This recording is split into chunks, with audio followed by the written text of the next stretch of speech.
What's up, guys? Just checking in. I got a quick message for you. I sure it's super backlit. Anyway, and for those of you that just want to watch the video, I'll put a timestamp below. You can skip ahead to the main content of the video. But for the rest of you guys sticking around to hear me talk, just a heads up. Basically, we're trying a new style of video here, and I'm curious what you guys' thoughts are on it, so you can let me know at the end. When I started the channel, essentially, it was just a way for me to reminisce on trips, more of a personal thing. So I'd take some clips from trips I'd been on, take some music I was into at the time, or what have you, put them together, and you got a YouTube video. But some of my videos got some more views and therefore more opinions. Some of you guys like the text, some of you guys like the music, some of you guys like neither. So we're gonna work with that. We're gonna try something new here, roll with the punches. I'm curious what you guys think about it. So basically, we're gonna try a voiceover style video here, and I'm curious what you guys' thoughts are on it. So let me know below in the comments at the end of this video. Let me know if you like the new style, old style, mixture of the two, neither, whatever it may be. But I got some exciting trips coming up, and I want to make sure we got a good system that works for everyone. But in the meantime, hop on board the country's shortest flight from San Francisco to Santa Rosa. I appreciate y'all. Peace.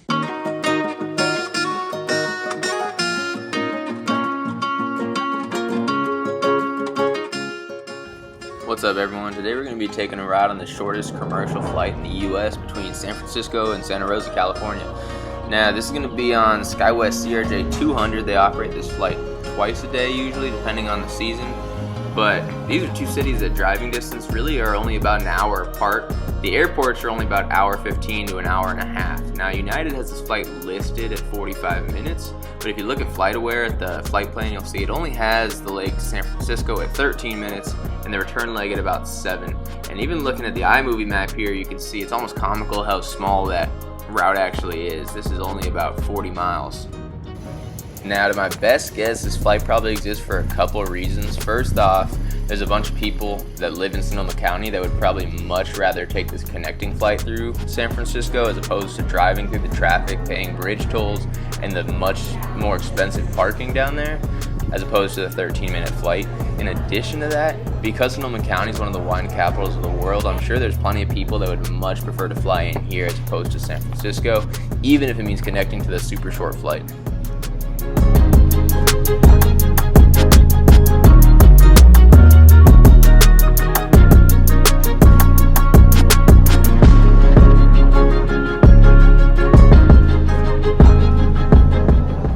Now, this isn't my first time at the Santa Rosa airport. I have an old video where I was flying a Dash 8 in from Los Angeles, and it's from about 4 years ago. Now, the thing is, at the time, there was only about 2 to 3 flights a day in Santa Rosa, so it's super small, only really 1 or 2 ticket counters. But now that the airport's growing, you can see things are a little cramped in here, and they're actually building a new terminal that should be more permanent just next to this one. So in the next year, that one should be open up, and it'll have much more room as the airport continues to grow.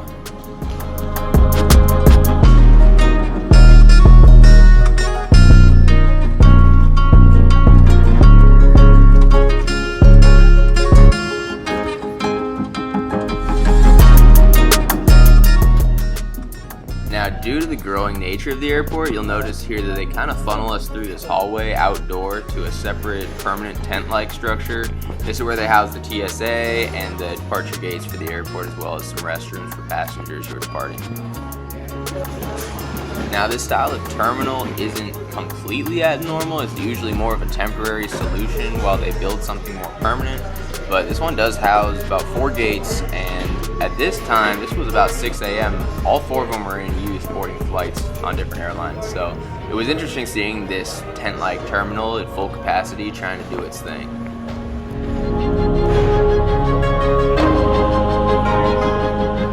Before security, there's actually a good sit-down restaurant where you can sit down and have a real meal, but after security, this kiosk is kind of your only option. Get some quick grab items throughout the day, but unfortunately it was closed this time of day, so we were resorting just to the vending machines. It was interesting to try and hear them board all these flights at the same time, but my flight's boarding too, so let's go ahead and get on board.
saw awesome. like they didn't have it work. That's awesome. I was like, thank God. Yep. Like, I can always see this like high pitched yelps. Oh, exactly.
Now that I'm in San Francisco, I wanted to take a second to reflect on just how long that took. Now, I got to the airport about 45 minutes early since it wasn't too big of an airport, and we spent about 30 minutes en route here, putting our total time at about hour 15, hour and a half from showing up at the airport to being off the plane in San Francisco, which puts it at just about the same time as driving, so if the cost is right, I could see it being a good alternative. And with that, it's time to go ahead back north. Now, the northbound leg tends to be even shorter because you don't have to do a full arrival like you do at San Francisco, so this one I was actually pretty excited for at the time and see just how long it took.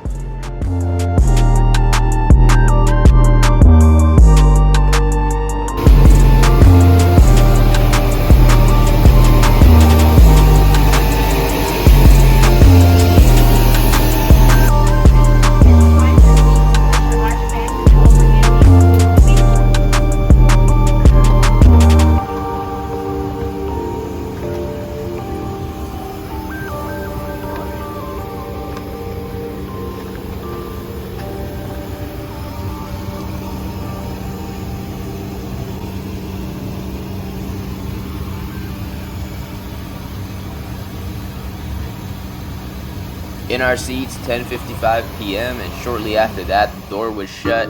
4 minutes later, 10:59 p.m., and we were on our way.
things were going great. We pushed back a little bit early, taxied out, and then we sat on the ground for about 30 minutes. And I want to show you what the traffic looked like at the moment because it was packed out there and everyone was waiting for departure. So that did play into our total time on the airplane. But let's take a look at just how long it was in flight.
Now we're up in the North Bay, a lot less lights. Now unfortunately there was another plane in front of us that had to vector us around for, so that did add to our total time, but we'll still see just how long it took us to get on the ground.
On the ground, 11:44 p.m. That puts us at about 17 minutes en route, which is about half what it took to get to San Francisco. Without those vectors, it could have even been closer to about 15 to 10 minutes, which would have been incredible.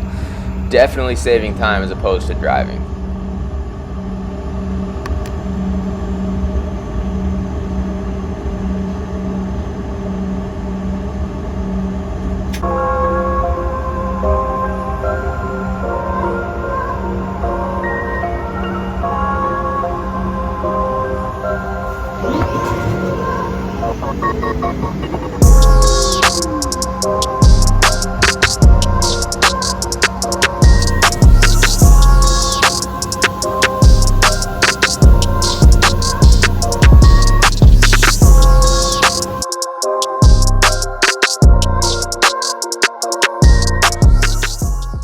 Well, now we'll make the walk out back through the terminal at the baggage claim, and along the way you'll get to see the new terminal is being built, and it's supposed to be finished sometime next year, so hopefully I can get a video out so we can all check it out together. But in the meantime, all we can see is the structure here. Now, going into this flight, admittedly, I thought it was kind of crazy. I mean, it's scheduled for 7 minutes on FlightAware, but but it was pretty full. It seemed like a lot of people enjoyed it, and especially the return flight being only 17 minutes, definitely a great alternative to driving if the cost is right.